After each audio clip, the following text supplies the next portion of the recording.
साथियों, शहरीकरण आज के दौर की सच्चाई है। आज पूरे विश्व में शहरी क्षेत्रों की संख्या बढ़ रही है। भारत भी इस वैश्विक बदलाव का अपवाद नहीं है, लेकिन कई दशकों से हमारी एक मानसिकता बन गई थी। हमने ये मान लिया था जैसे कि शहरीकरण खुद में एक बहुत बड़ी समस्या है, एक बहुत बड़ी बाधा है। लेकिन मेरा सोचना कुछ अलग है। अगर समस्या लगती है तो उसमें अवसर भी उपलब्ध है। बाबा साहब आम्बेडकर ने तो उस दौर में ही इस सच्चाई को समझ लिया था और वो शहरीकरण के बड़े समर्थक थे। उन्होंने शहरीकरण को समस्या नहीं माना।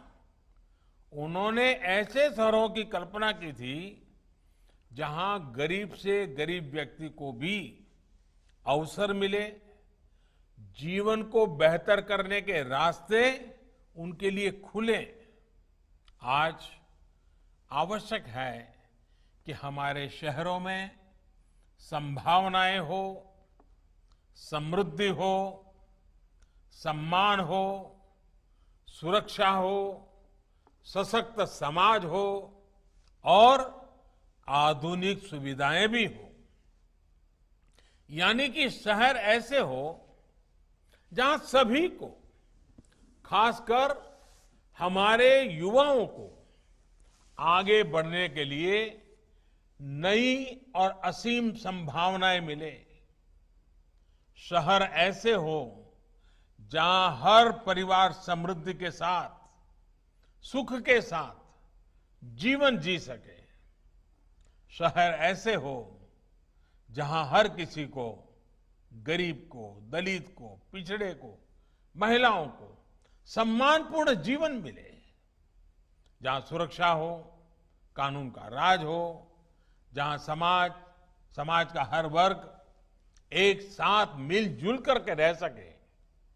और शहर ऐसे हो जहां आधुनिक सुविधाएं हो, आधुनिक इंफ्रास्ट्रक्चर हो। यही तो ईज ऑफ लिविंग है, यही देश का सपना है। इसी दिशा में देश आगे बढ़ रहा है। और साथियों, आज हम देश में एक नया शहरीकरण देख रहे हैं।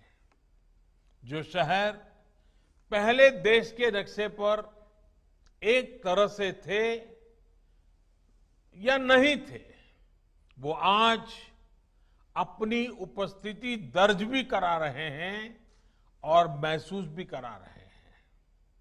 इन शहरों के हमारे युवा जो बड़े बड़े स्कूलों में, कॉलेजों में नहीं पढ़े हैं, जो बहुत अमीर परिवारों में से नहीं है, वो आज कमाल कर रहे हैं। सफलता के नए आयाम गढ़ रहे हैं। कुछ साल पहले तक शहरीकरण का अर्थ होता था कुछ बड़े शहरों को चमक दमक से भर दो, कुछ गिने चुने शहरों में एक दो क्षेत्रों में विकास कर दो। लेकिन अब ये सोच, ये तरीका बदल रहा है और बिहार के लोग भारत के इस नए शहरीकरण में अपना भरपूर योगदान दे रहे हैं।